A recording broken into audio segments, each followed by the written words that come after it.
پاکستان اور دنیا بھر میں دیکھنے اور سننے والوں کو ارشد شریف کا سلام۔ ناظرین، آج آپ کو ایک گورکھ دھندے کے بارے میں بتائیں گے۔ دھندا تو ہے پر گندا ہے۔ یہ دھندا ہے آڈیوز کا، ویڈیوز کا، جعلی تصاویر بنانے کا، جس کو عمران خان نے ننکانہ صاحب میں جو جلسہ کیا اس میں کہا کہ ان کی بھی کچھ ڈیپ فیک ویڈیوز بنائی گئی ہیں جو کہ ریلیز کی جائیں گی۔ مختلف قسم کا یہ کاروبار جو ہے یہ کون لوگ کرتے ہیں، اس کا فائدہ کس کو ہوتا ہے، یہ گندی ویڈیوز آڈیوز بنانے کی فیکٹریاں کہاں لگی ہوئی ہیں، اس کام میں ملوث کون کون ہے اور اس کا سب سے زیادہ فائدہ آج تک پاکستانی سیاست میں کس کو ہوا۔ کچھ حقائق ناظرین آپ کے ساتھ اس حوالے سے شیئر کرتے ہیں۔ ناظرین، اس گندے دھندے کی بنیاد ڈالی گئی تھی 1980 کی دہائی میں، اور 1980 کی دہائی میں جب 1988 کے الیکشنز تھے تو اس وقت یہ خبریں شائع ہوئیں کہ محترمہ بے نظیر بھٹو اور ان کی والدہ نصرت بھٹو کی کچھ تصاویر ہیلی کاپٹر سے باقاعدہ طور پہ گرائی گئی، اور یہ جو تصاویر تھیں اس کے پیچھے کہا جاتا تھا حسین حقانی ہے۔ اور اس حوالے سے مختلف جو صحافی ہیں وہ کیا کہتے ہیں، مثلا ایک نائلہ عنایت انڈیپینڈنٹ صحافی ہیں، انہوں نے ایک ٹویٹ کی تھی 2015 میں اور کہا تھا کہ نصرت بھٹو اور بے نظیر بھٹو کی جعلی ننگی تصاویر ہیلی کاپٹر سے الیکشن کیمپین کے دوران پھینکی گئی۔ اسی طرح بے نظیر شاہ بھی ایک صحافی ہیں، انہوں نے 2019 میں ایک ٹویٹ کیا اور کہا کہ 1990 کی دہائی میں نواز شریف اپنے بے نظیر بھٹو کو اکثر ٹارگٹ کرتے تھے، ان کے خلاف انتہائی بیہودہ زبان استعمال کرتے تھے، گھٹیا قسم کے کومنٹس دیتے تھے، اور ایک دفعہ جب محترمہ بے نظیر بھٹو صاحبہ پیلے کلر کے کپڑے پہن کے، پیلے رنگ کا جوڑا پہن کے پارلیمنٹ میں آئی تو انہیں پیلی ٹیکسی کا اور کچھ ایسے الفاظ بھی استعمال کیے جن کو کہ پرنٹ نہیں کیا جا سکتا۔ اسی طرح ناظرین صحافی ہیں مظہر عباس صاحب، انہوں نے دی نیوز اخبار میں آرٹیکل لکھا اور اس میں کہا کہ نواز شریف کا جو ریکارڈ ہے 1980 کی دہائی کا، اس میں وہ مختلف قسم کی تصاویر جو ہیں ان کو جوڑ کے اپنے سیاسی مخالفین کے خلاف استعمال کرتے تھے۔ اسی طرح بیگم نصرت بھٹو کی تصاویر U S president Gerald Ford کے ساتھ ایک ہیلی کاپٹر سے گرائی گئی، اور حسین حقانی جو کہ 1988 کے الیکشن میں نواز شریف کے ساتھ تھے، ان کے اوپر الزام لگا کہ انہوں نے یہ تصاویر تیار کی ہیں، لیکن بعد میں حسین حقانی نے مظہر عباس کے بقول کلیریفائی کیا کہ یہ کام، یہ آئیڈیا جو تھا یہ آئی ایس آئی کے سابق چیف حمید گل کا تھا۔ تو یہ ناظرین وہ کہانی ہے جہاں سے یہ شروع ہو رہی ہے کہانی، کیونکہ اس وقت ویڈیوز کا اتنا دور نہیں تھا تو پکچرز فیک کر کے بنائی گئیں اور باقاعدہ ڈراپ کی گئیں۔ اب اس پہ سوال یہ آتا ہے کہ بلاول بھٹو جو محترمہ بے نظیر بھٹو کے صاحبزادے ہیں، نصرت بھٹو ان کی نانی تھی، ان کی تصاویر جس شخص نے ایک کیمپین میں اتنی گھٹیا قسم کی کیمپیں چلائی وہ آج انہی کے چھوٹے بھائی کا وزیر خارجہ ہے۔ اور اکثر آپ سوچتے ہوں گے کہ اگر اس طرح کی کارروائیاں ہوں تو کیا آپ ایسے کسی شخص کے ساتھ بیٹھیں گے جو آپ کی والدہ کے حوالے سے اس طرح کی گھٹیا حرکتیں کرے؟ لیکن بلاول بھٹو شاید سیاست میں سب جائز ہوتا ہے، سیاست کا دل نہیں ہوتا، سیاست میں کوئی موریلٹی نہیں ہوتی، کوئی اصول نہیں ہوتے، تو آج وہ شہباز شریف کے باقاعدہ وزیر خارجہ بنے ہوئے ہیں اور یہ بھول گئے کہ ان کی والدہ کے خلاف نواز شریف نے، شہباز شریف نے کیا کیا کیا تھا۔ اس سے ناظرین تھوڑا سا جب ہم آگے آتے ہیں تو کہانی پتہ لگتی ہے۔ آپریشن مڈ نائٹ جیکال، اس میں بھی کافی ساری چیزیں اصغر خان کیس میں ریکارڈ کا حصہ ہیں، لیکن اگر موجودہ تاریخ میں ہم آ جائیں، صرف پچھلے 8-10 سال کا احاطہ کریں تو یہاں بھی یہ کارروائی باقاعدہ طور پہ جاری رہی۔ جب پاناما لیکس کا ناظرین کیس ہوا، اس حوالے سے سپریم کورٹ آف پاکستان نے ایک جے آئی ٹی بنائی، تو اس جے آئی ٹی میں جب سپریم کورٹ میں سماعت چل رہی تھی تو یہ حیران کن چیزیں سامنے آئی کہ جے آئی ٹی کے جو ممبران ہیں، جس میں واجد ضیاء تھے، بلال رسول تھے، آئی ایس آئی ایم آئی کے بریگیڈیئر نعمان سعید، کامران خورشید، عرفان منگی نیب سے، Aamir Zia state bank of Pakistan سے، ان سب کو ہراساں کیا جا رہا تھا، ان کی سرویلنس کی جا رہی تھی۔ اور جب سپریم کورٹ آف پاکستان نے اس حوالے سے سوال پوچھا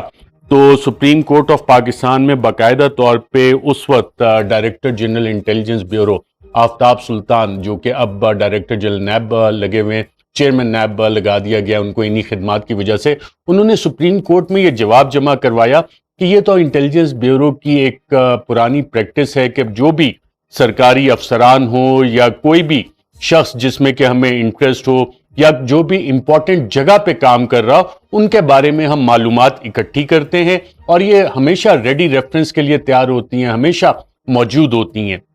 اور پھر انہوں نے کہا کہ یہ بات کنفرم ہے کہ جے آئی ٹی کے جو ممبران تھے ان کے بارے میں بھی معلومات اکٹھی کی گئی، اور وہ اس لیے اکٹھی کی گئی کہ پاناما پیپرز کا کیس ایک ہائی پروفائل کیس ہے اور اس کی پاکستان کے سیاسی معاملات پہ اثرات ہونے، تو اس لیے انٹیلیجنس بیورو نے یہ معلومات ان کے بارے میں اکٹھی کی۔ لیکن آگے جا کے بڑے مزے کی چیز لکھتے ہیں کہ یہ لو ڈاؤن جو معلومات تھیں یہ لیک کیسے ہو گئی، یہ میٹر کافی ہمارے لیے بھی تشویشناک ہے اور اس کی تحقیقات ہو رہی ہیں۔ یہ سپریم کورٹ آف پاکستان میں جواب جمع کروایا گیا تھا کہ جے آئی ٹی ممبران کو بھی نہیں چھوڑا گیا، اور پھر ان کی معلومات باقاعدہ طور پہ لیک کی گئیں اور تحقیقات ہو رہی ہیں۔ ان تحقیقات کا کیا بنا وہ قوم کے سامنے آج تک تحقیقات کی وہ جو رپورٹ ہے وہ نہیں آئی، نہ کبھی پارلیمنٹ کے سامنے آئی، نہ سپریم کورٹ آف پاکستان کے سامنے آئی۔ اسی طرح ناظرین پچھلے 19-20 سال سے ایک کیس چل رہا ہے سپریم کورٹ آف پاکستان میں، انہیں بلکہ اب تو زیادہ ہو گئے ہیں، تقریباً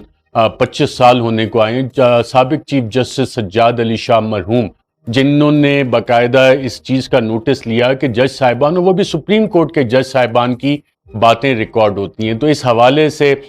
ہیئرنگز ہو رہی تھی۔ سپریم کورٹ آف پاکستان میں ایک بینچ تھا جس میں سابق چیف جسٹس ثاقب نثار صاحب موجود تھے، اور اس میں جو چیزیں سامنے آئی ناظرین، جو خبریں اس حوالے سے چھپیں، اس سے یہ پتہ لگا، 2015 کی یہ خبریں ہیں، حسنات ملک کی ہے، دا ٹریبیون اخبار کی، کہ انٹیلیجنس بیورو نے سپریم کورٹ آف پاکستان کو بتایا کہ 5000 ٹیلی فون صرف انٹیلیجنس بیورو ریکارڈ کری، اور یہ 2015 کی آفیشل اطلاعات ہیں جو کہ سپریم کورٹ آف پاکستان میں پیش کی گئیں کہ انٹیلیجنس بیورو 5000 افراد کے فون ٹیپ کر رہی ہے۔ اسی کیس میں ناظرین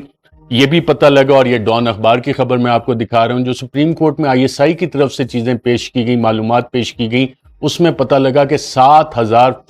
7000 لوگوں کے phone I S I tap کر رہی ہے۔ تو یہ معلومات باقاعدہ طور پہ سپریم کورٹ میں پیش کی گئی، لیکن اس کے بعد اس کیس کا کیا ہوا؟ جو کیس 2015 میں چل رہا تھا اس کیس کا آج تک فیصلہ نہیں آیا، اور یہاں پہ اسی کیس میں بتایا گیا کہ ٹیلی گراف ایکٹ کے تحت یہ معلومات اکٹھی کی جاتی ہیں۔ اسی حوالے سے ناظرین دیکھتے ہیں، آپ کو یاد ہوگا کہ ماڈل ٹاؤن کا ایک کیس چل رہا تھا۔ ماڈل ٹاؤن کا جب کیس چل رہا تھا تو وہاں بھی انٹیلیجنس ایک خبر چھپی 92 اخبار میں کہ انٹیلیجنس بیورو کے افسران عدالت میں جج صاحبان کی وہاں بھی ریکارڈنگز کر رہے تھے، آڈیو ویڈیو ریکارڈنگز کرنے کی وہاں بھی کوشش کی جا رہی تھی، اور پھر اس کے بعد جب جج صاحب نے اس کا نوٹس لیا تو وہ شخص بھاگ گیا۔ ایک اور آپ کو ناظرین مشہور زمانہ کیس یاد ہوگا مرحوم جج ارشد ملک صاحب کا۔ مرحوم جج ارشد ملک صاحب دنیا سے چلے گئے، اور انہوں نے جو اپلیکیشن دی تھی انصاف کے لیے وہ آج بھی عدالتوں میں پینڈنگ پڑی ہے، کیونکہ جن لوگوں نے انہیں بلیک میل کیا، جن لوگوں نے ان کی ویڈیوز وغیرہ کے ساتھ باقاعدہ طور پہ انہیں ریلیز کیا، بنائی، پھر پبلک کی، وہ بہت پاورفل لوگ ہیں، وہ شریف ڈاکٹرائن کے تحت کام کرتے ہیں۔ جو میں نے آپ کو ابھی تک چیزیں بتائیں اس میں اگر آپ کو یاد ہو، مریم نواز نے ایک مشہور زمانہ پریس کانفرنس کی تھی غالباً 6 جولائی 2019 کو، کہ ہمارے پاس سٹنگ لوگوں کی، پاورفل سٹنگ لوگوں کی ویڈیوز موجود ہیں، اور اگر کسی نے کوئی نیسٹی پلے کرنے کی کوشش کی تو وہ آڈیوز اور ویڈیوز لیک کر جائیں گی۔ اب مریم نواز ناظرین جو بات کر رہی تھیں اس کا مطلب بڑا واضح تھا کہ ایک پیغام دیا گیا۔ اب یہ جج صاحبان کو پیغام دیا گیا، جرنیلوں کو پیغام دیا گیا، سیاستدانوں کو پیغام دیا گیا، یہ تو انہوں نے نہیں بتایا، لیکن اس کے بعد ایک پروسیس باقاعدہ طور پہ شروع ہوا جو شریف ڈاکٹرائن کے تحت شروع ہوتا ہے، کہ ان کے کیسز ختم ہونا شروع ہو گئے، نواز شریف صاحب کی رپورٹس بنی، نواز شریف صاحب باہر چلے گئے، اور پھر NRO2 کا آغاز اس پریس کانفرنس کے باقاعدہ بعد میں ہوا تھا۔ اور اس کی وجہ یہ ہے کہ جاتی عمرہ میں جب کوئی ملاقات کرنے جاتا ہے، جو بیوروکریسی ہے، آپ کی سول ملٹری بیوروکریسی ہے،